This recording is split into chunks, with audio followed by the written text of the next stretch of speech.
On this week's show, Nissan hints at a 330-mile plus Leaf EV, Tesla Model S cars around the world pass 1 billion miles, and Chevrolet says the Bolt EV proves better than they thought it would be in early prototype range testing. These stories and more coming up next on 10. Enjoying today's show on YouTube and want to read the stories we're referring to today? Either click on the little information bar at the top of this video on selected stories, or head to our website at www.transportevolve.com, where you'll find the latest future car news as well as our buying guides, tech primers, and of course, our weekly show notes. It's Friday, June 26th, 2015. I'm Nikki Gordon-Bloomfield and I'm off to London this weekend to see the Formula E's. I'm very excited. By all accounts, Fiat Chrysler's all-electric Fiat 500e, despite being a compliance car, is a pretty decent ride. It's quick, sporty and responsive, at least according to everyone we've spoken to who has driven one. But it's got two problems. It's only available in California and Oregon, and it's been plagued by recalls, the latest of which happened this week. As we detailed on Monday, a software coding problem, namely an incorrect setting in the car's electric vehicle control unit, can cause the Fiat 500e to shift into neutral if the driver tries to rapidly change the car's cruise control speed. Worse still, it's the second time this year that the Fiat 500e has been recalled for a software coding issue, and the fourth time the car has been recalled in its 2-year production history. Owners of affected cars will be contacted in due course by Fiat, with the work carried out, as always, free of charge under warranty. Almost 3 years to the day that the first production Tesla Model S electric cars rolled off the production lines at Tesla's Fremont factory and into the hands of waiting owners, the total number of miles travelled by Model S electric cars worldwide has crossed the 1 billion milestone. As Tesla announced on Tuesday this week, that's the equivalent of driving around the Earth 40,000 times, or making 4,000 trips to and from the moon. Thanks to the always-on internet connection found in every Tesla Model S and Tesla's advanced remote monitoring systems for each and every customer's car, Tesla's 1 billion milestone has been tallied by more than 75,000 Model S cars worldwide in real time, and represents a major achievement for the first successful American automaker since Chrysler. To mark the milestone, Tesla said it will take to the roads of North America, Europe and Asia this summer for a celebratory summer test drive tour, where it will give many prospective customers who haven't yet made it to a Tesla store the chance to see and drive a Tesla Model S for the very first time. Think of police motorcyclists and the chances are you'll think of a middle-aged traffic cop astride a throbbing Harley-Davidson Electra-Guide or a hefty BMW R1300 Cruiser. As we covered this week, however, more and more police forces around the world are opting to ditch the standard police motorcycle for the benefits of zero-emission electric motoring, courtesy of Zero Motorcycles' specialist range of policed bikes. Weighing about half the weight of an Electra Guide, Zero's electric motorcycles cost about 1/15 of the cost of a large V-twin model to fuel, are far more manoeuvrable, and can even jump curbs and go off-road, something that would be impossible on a traditional beat police motorcycle.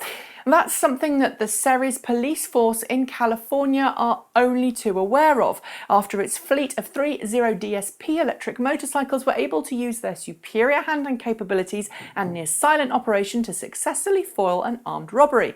Now, the force can't imagine life without them, and even the force's official training instructor, a hardened petrolhead who was initially suspicious of the zero-emission rides, says he wouldn't be without them. So, if you're a criminal, be warned.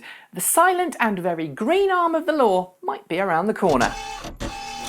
With its BMW i3 and BMW i8 plug-in cars already proving popular with buyers around the world, luxury brand BMW is already rumoured to be working on a few more models for the i family over the next few years.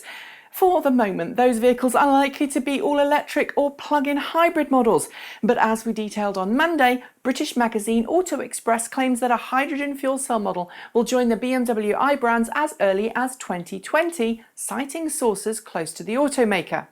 confirming that BMW wasn't interested in being on the cutting edge of hydrogen fuel cell technology.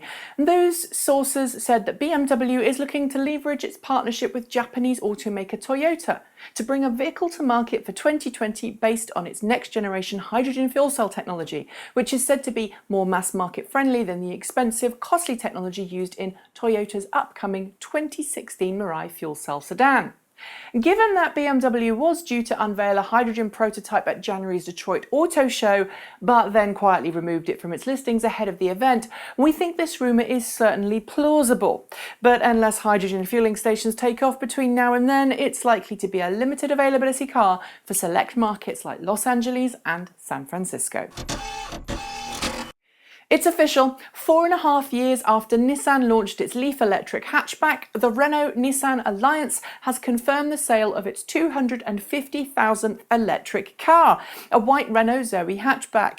Sold to software engineer Yves Nivelle from Bordeaux, the Zoe is one of 65,000 Renault electric vehicles to be sold by the alliance since 2010, and thanks to a generous set of incentives across France to encourage people to dump older diesel cars for electric vehicles, the Zoe is currently the most popular electric vehicle in the nation. Alongside the Zoe, Renault also sells the Kangoo ZE electric van and Twizy urban runabout, as well as the Fluence ZE, which is now produced under license by Samsung as the SM3 ZE in South Korea. Nissan, meanwhile, sells just 2 electric vehicles, the Leaf electric car and ENV200 electric van. Despite this, they account for the majority of the electric cars sold by the alliance, totalling 185,000 EV sales since the Leaf launched in 2010.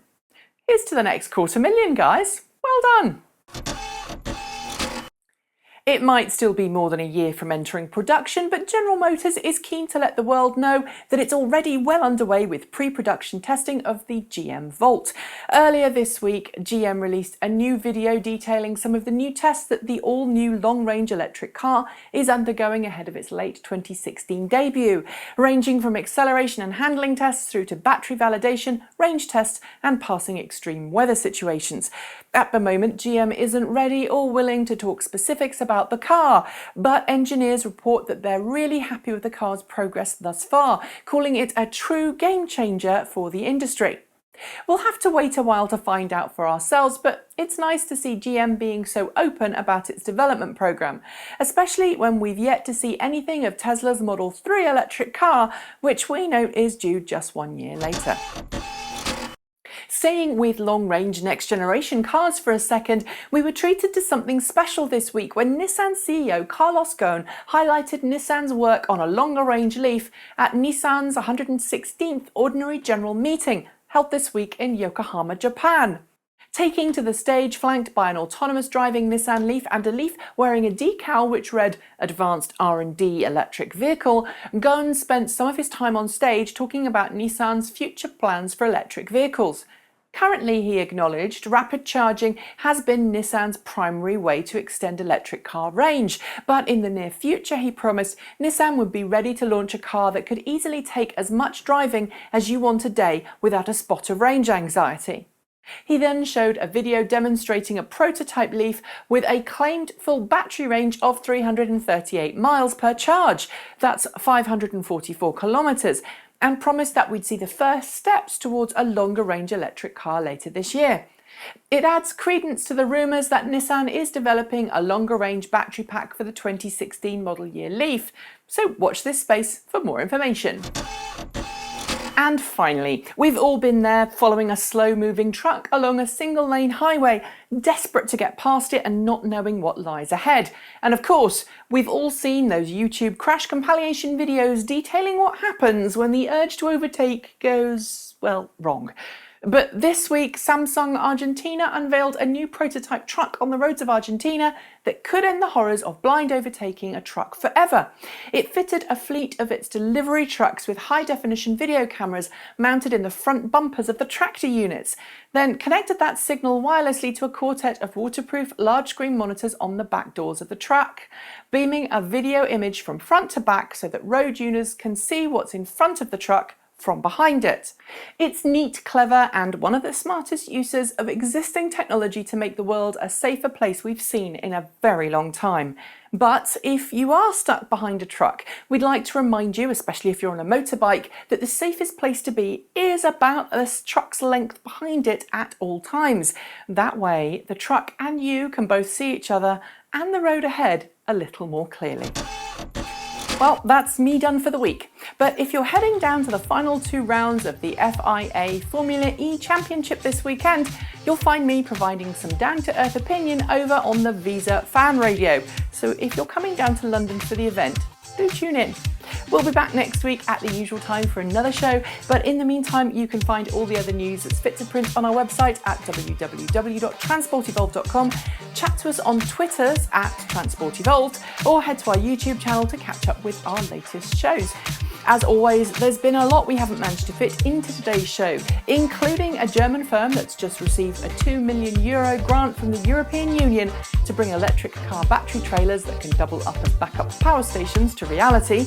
GM's Orin plant gets a massive injection of cash to help it ready to itself to produce a vehicle that's unlike anything GM has made before. ChargePoint launches a low-power DC quick charging station for businesses, and Tesla denies rumours that the Model 3 will be late to market. So when we're done, be sure to head to our site to read them all. Thanks for watching. I'm Nikki Gordon-Bloomfield. Have a great weekend, and until next time, keep evolving.